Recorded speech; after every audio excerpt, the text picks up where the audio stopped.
Hello and welcome to All Things Foster, a place for coffee, connection, and community. Today we have Robyn McTague on our show today. Robyn, thanks for joining me. Thanks for inviting me. Absolutely. So kind of set the stage for us. I know that you said that you grew up in foster care, right? Or you were in foster care. I grew up in a very dysfunctional family, Mm, and my dad was an alcoholic, sexual abuser, rageaholic, and mm, my mom was suicidal. The first time I remember, I was 4 years old. So it was that either rage or victim where I can't say anything for fear of mm, retribution. And so I became very afraid of the world mm. and didn't say much, and then became kind of passive aggressive. Yeah. And my mom and I had left my dad and brother when I was just about to turn 6, and we went to Manitoba. I'm in Canada. Oh wow. And my grandparents didn't speak English, they were Ukrainian. Wow. And I was across the street. I saw the ambulance come, and my mom went into hospital again for attempting suicide because in those years, there weren't any supports for women Right. in those difficult situations. So I went to live with my cousins for a year when she was in hospital. And that was kind of my first foster care in a way because I Yeah. didn't, we had lived in BC. I'd met them briefly, but I Right. didn't really know them. And it was really intimidating. Sure. And we did get back together, my mom and I, and we Hmm. traveled around, lived with other families. And then when I was 15, about to go into grade 11, she said, I'm moving again. Mm, And we had actually stayed in one town for a few years, and I was mm. starting to make friends. Sure. I didn't want to move again for the last couple of years in high school. It's harder to make friends as you get older. And Absolutely. Sure. there was something in me that finally stood up for myself. And I Mm, think part of it was I recognized the man that wanted us to move in with him. I know now that he was an abuser, and that's mm. why I had that kind of sense that came up like this isn't a safe thing to do. Right. And so I just said, I'm not moving, and shocked myself kind of. But it had been difficult just around that same time my dad had died. Mm, And even though we didn't have a relationship, it was a violent death. And so it mm. was very traumatic as well. Obviously, sure. Yeah. And so we lived on welfare, and I went to the welfare and they showed me these awful places. And it's like, ooh, I Uh, can't live there. And so I just started asking friends at school. And a guy I was doing janitorial work with, his mom said, come live with us. And it was Wow. a really big shift for me, even though there was some interesting energetics that were the same. Like there Mm, was a lot of depression of the women in the family. There was some drinking on the male side, but overall it was so much more peaceful and I yeah. felt accepted. So it was a Mm, really, and to have someone to advocate for me that I'd never had before in my life mhm. was really different. Absolutely. Yeah. Wow. What a story. Thank you for sharing. That is just that is that's rough. I mean, we need stability and connection and so to have all of that go on, it's got to be a challenge. So what did you do with that? I mean, you're an adult now and what do you do? How did you deal with that and turn that into what you do now? Yeah, so after high school, it was okay, what do I do now? I'm kind of on my Hmm. own. And Yeah.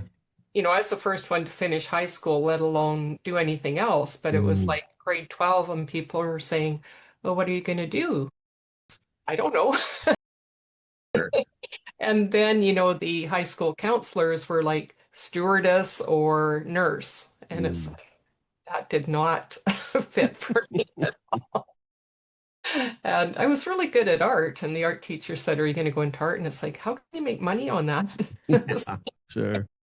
So my interest had always been psychology, Mm, and I wanted to know why people ticked. It's like, how could Hmm. some people be so mean and other people be so, loving? And I used to have these existential conversations with myself at 12, like, why Yeah. are some people aware and why all music is about love? And I would have these long, kind of very large world vision views of Yeah. things. Yeah. And I think that really set me up for wanting to advocate for others and not the psychology part. At one point, I was going to go and become the first camera woman in BC because in TV, women, it was very misogynist. Mm-hmm. And I did a course, and it was like, oh, well, you want to be in front of the camera? No, I want to be up doing the lighting and stuff. And it's like, there wasn't any room for me. And so I went Mm. back to the first love of psychology. And I Right. think that was the right way to go. Yeah. So I went to school for that and a psychology degree and then counseling certification, Mm. conflict resolution certification because I didn't know how to deal with conflict Sure.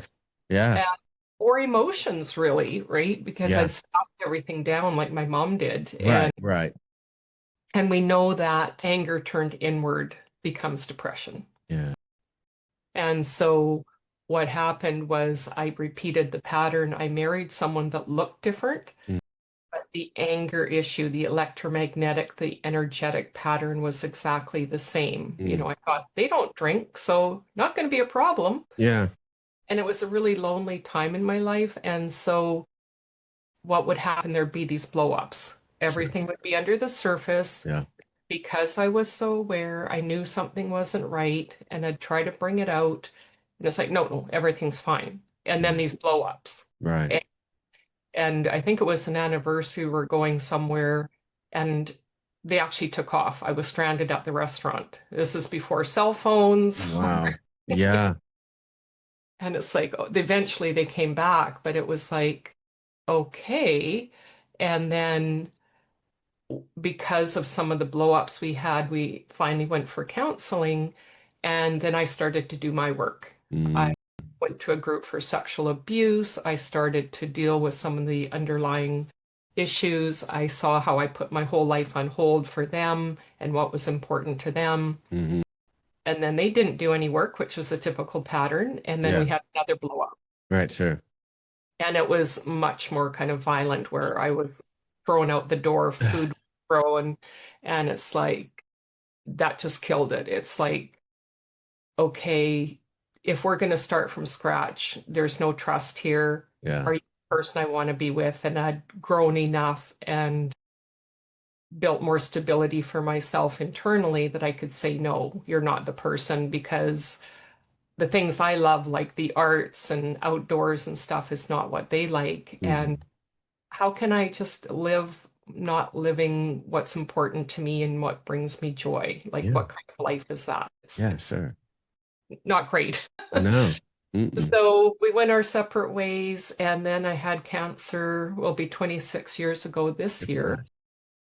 And I had breast cancer, which Yeah. is, of course, nurturing, but it was really interesting because I started to tap into part of the intuitive part of myself more. Like I knew Hmm. something big in my life was going to change. And so in 6 months, I basically sat on my own and all the feelings came up. And that was the real Right. healing for me was to deal with the feelings and um, let out the Pandora's box, Right. knowing that I got through it, that fear that comes up when we start something that deep, Sure.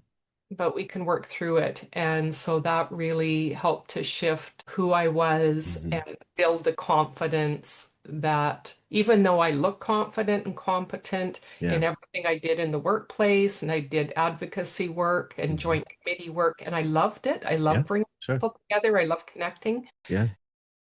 But there was a part of me that became more and more independent and went out on my own.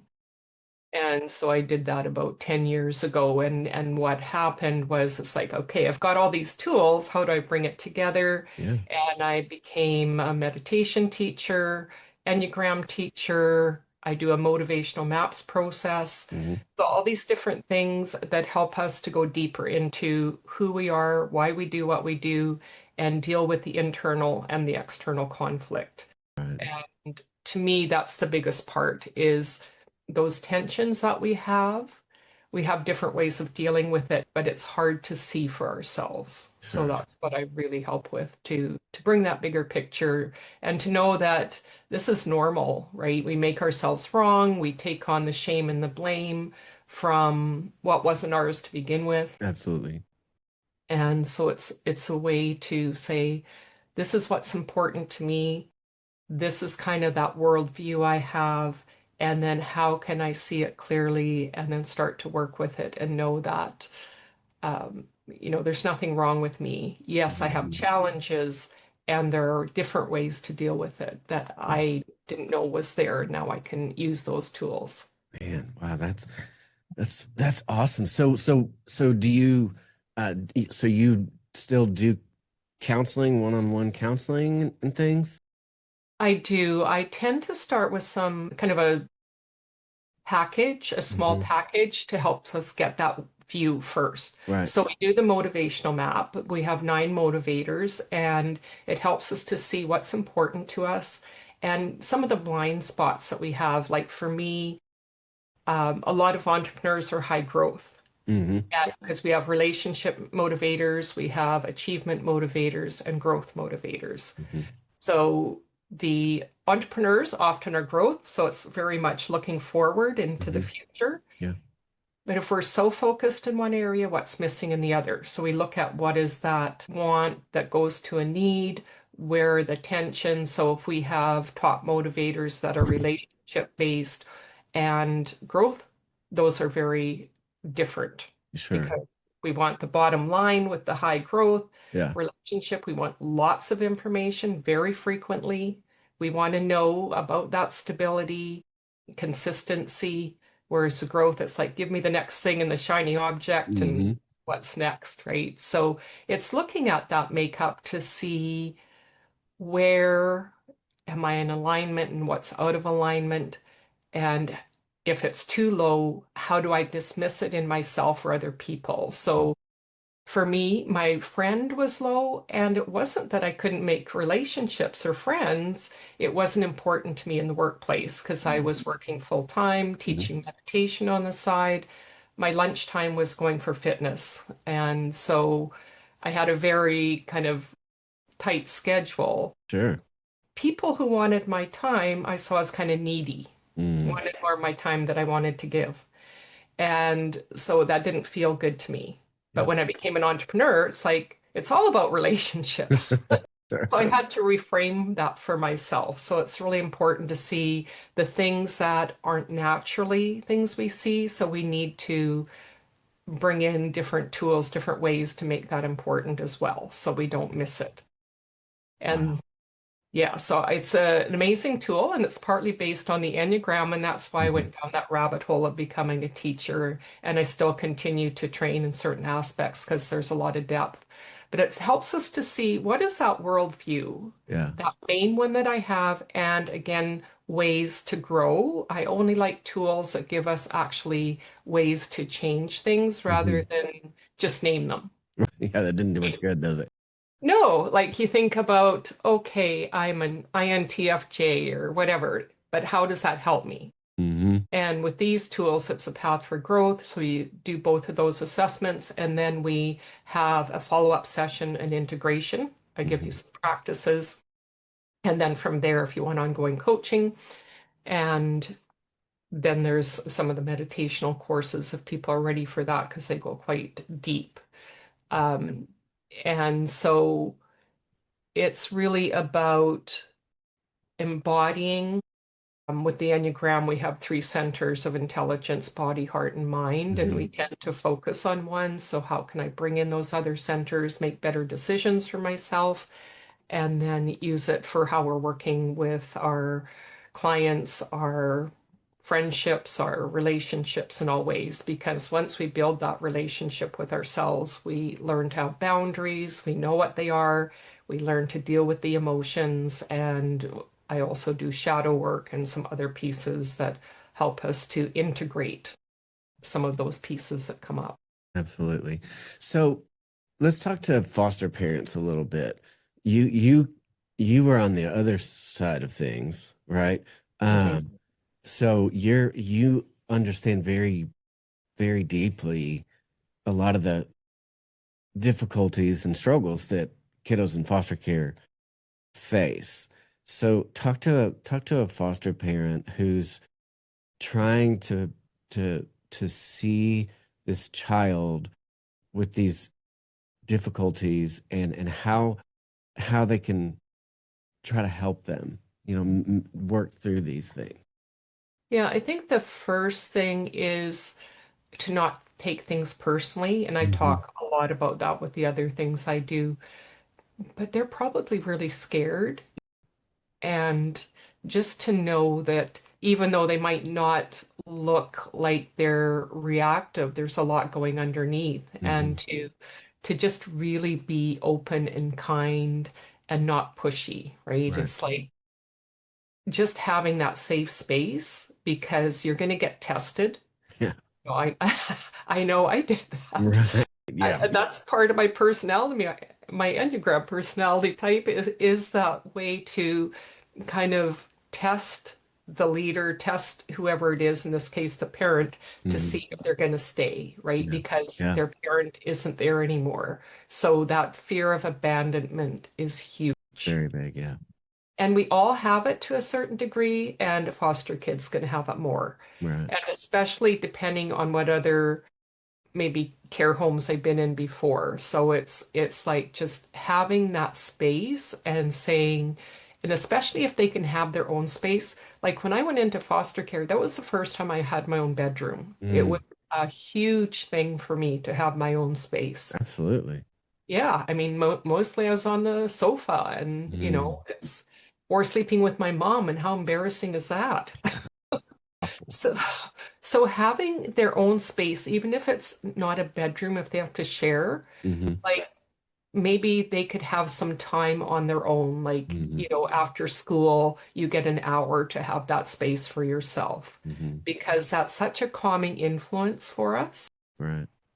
And so there's ways to just create that space. And when you are reactive, taking that breath, and it's like, how big of a deal is it?